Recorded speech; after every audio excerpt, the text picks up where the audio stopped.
Assalamu alaikum урматтуу бекендештерим, замандаштарым, силер менен көрүшкөнгө аябай кубанычтуумун.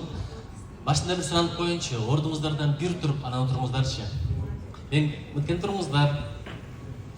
Отура бериңиздер, чоң рахмат. Мен кайра отуруңуздар. Кайра отуруңуздар. Дагы бир жолу ассаламу алейкум. Эмне үчүн мен отуруп тургандан баштадым? Адамдын акыбалын өзгөртүп турбасачы, сөздөн тажап калат. Илим алганда да ошондой. Эмне үчүн 45 мүнөттө бирден мектеп окуучуларын сыртка чыгарып турат? Акыбалды өзгөртүп туруш керек. Илим алуудагы биринчи лайфка кошол, тажап кетпеш үчүн ортосунда табызы болуш керек. Жок дегенде ордуңду өзгөртүп ал.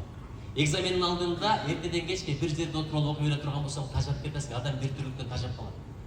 Күнүгө бирден тамак жесең, канчалык жакшы көрүүгө бөлүнүп калып калат. Аны кыргыз айтып коет, тамактан танып кетиптир деп. Ошон үчүн акыбалды өзгөртүп тур, анча-мынча достор менен сүйлөшүп тур, анча-мынча чай ичип тур, анча-мынча кофе ичип тур, анча-мынча басып кой.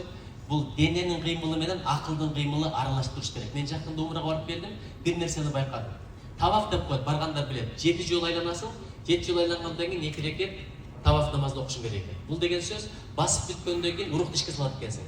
Урух иштеп бүткөндөн кара денени ишке салат экенсиң. Ошол сыяктуу акыл менен дене алмашып иштеп туруш керек.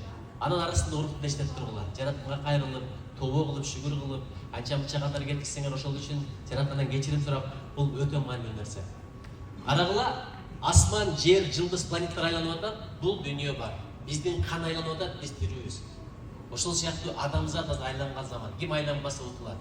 Кыргыз бекер айтпайт, атаң барда эл тааны, атың бар жер тааны деп. Ошон үчүн эскертип куттуктагым келип атат. Эмне үчүн? Анткени бул жерде ийгиликтүү адамдар отурат. Ийгиликтүү деген сөздү көп айтыңыздар. А дегенде сөзү болот, андан кийин өзү болот. Же болбосо а дегенде жакшы сөз болот, андан кийин жакшы кез болот.